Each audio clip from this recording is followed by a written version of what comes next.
الحمدللہ وحدہ والصلاة والسلام علی من لا نبی بعدہ وبعد۔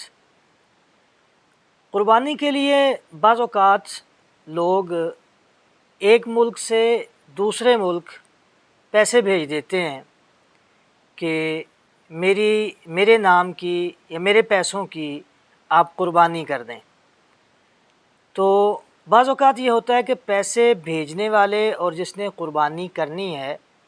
ان دونوں ملکوں کے عید کے دن میں فرق ہوتا ہے۔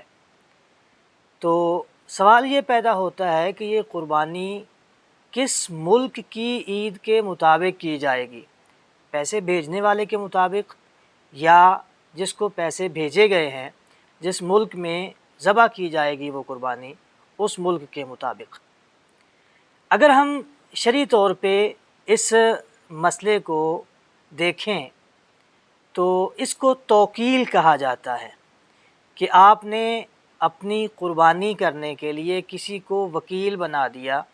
کہ آپ میری طرف سے یہ جانور ذبح کر دیں۔ اب جس کو وکیل بنا دیا گیا ہے وہ اپنے ملک کے حساب سے اپنے ملک میں چاند کو دیکھ کے جو عید کا دن بنتا ہے وہ اس دن ذبح کرے گا۔ بعض اوقات یہ ہوتا ہے کہ جس نے پیسے بھیجے ہیں اس کے ملک میں ابھی عید نہیں ہوئی،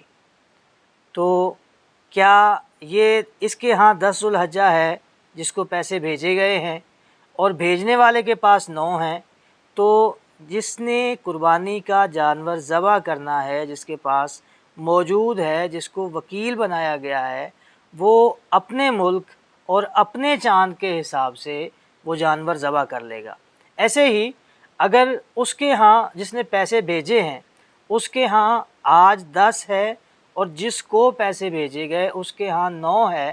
تو بھی جس کے پاس پیسے بھیجے گئے ہیں جس کو وکیل بنایا گیا ہے وہ اپنی 9 تاریخ کو جانور ذبح نہیں کرے گا، بلکہ وہ 10 تاریخ کو جب اس کے ہاں 10 ہوگی، خواہ تب تک وکیل بنانے والے کے پاس 11 یا 12 ہو چکی ہو، یہ اپنی 10 تاریخ کو اپنی نماز عید ادا کرنے کے بعد اس جانور کو ذبح کرے گا۔